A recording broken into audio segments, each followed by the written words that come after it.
A lot of business ideas and offers seem like a good idea until you check your bank account. I used to help senior citizens with computer problems for over 10 years, and I loved it. I loved solving those problems for them, but I wasn't making the money I wanted to make, and I was working over 70 hours a week to do it. Now, I could have avoided that if I had just answered these three questions that I'm about to give you right now. Because answering yes to these can save you tons of time and money. But if you answer no to any of these, that's when things are going to get tough. Okay. Now, the first question is, can you actually get in touch with them? You know your ideal client is out there, but can you find them and get in front of them? Because if they don't know you exist, sales will be non-existent. So you're going to need to do some research. Are they using platforms like YouTube? Or are they an email user? Do they use social media at all? Are there communities they hang out in that you can join? Now, when I was helping those seniors with computer problems, they weren't really on social media. And I didn't have their emails yet, so that was kind of difficult. And reaching them was more of a get in front of them and word of mouth type of situation. One more thing though, and this is important. Will you enjoy reaching them in those places? For me, going out and talking to people face to face was enjoyable. But if you hate LinkedIn and that's where your ideal client is, it's going to be hard to maintain that kind of contact consistently. So your niche should match how you like to connect with people, not just what you care about. Okay, so that was question number one. Can you reach them?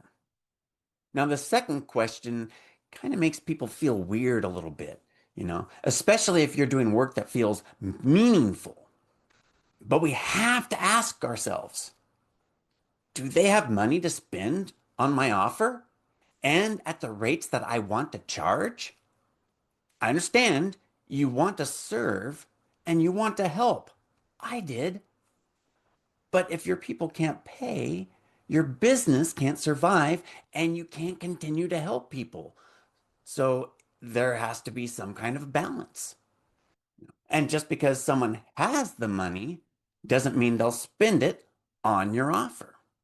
I ultimately found that out the hard way because my older clients liked my help, but most of them were on a fixed income and they couldn't afford to pay what I needed to charge in order for my business to continue making a profit.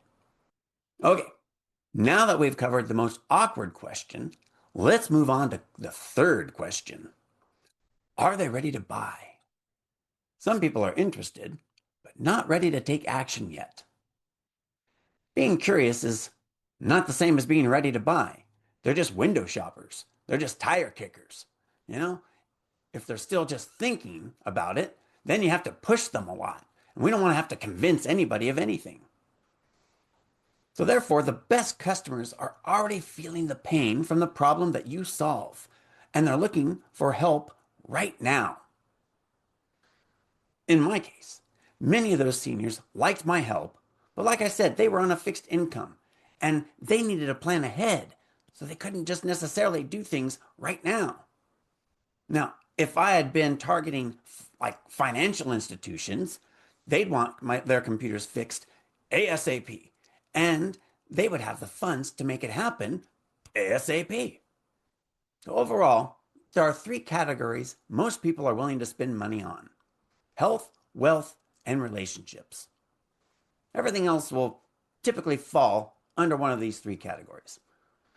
So making sure that your offer solves the problem that fits into one of those, it makes it feel urgent for the people to solve. All right, there's too many moving parts for any single tool to figure this out for you. But if you start with my topic lock toolkit, Most solopreneurs mix their problems, pain points, and questions, which makes their content feel scattered. The topic lock tool shows you the one line that keeps every post on track. I'll put a link in the description of this video. Now, I want to give you something else that could save you thousands of dollars. Online business owners often want to throw money at marketing, whether it's paid ads or hiring a consultant like me. But before you waste a single dollar on marketing, click the video on the screen so I can share 3 easy steps to take first. If you've already taken them in your business, great! But click the video and let's make sure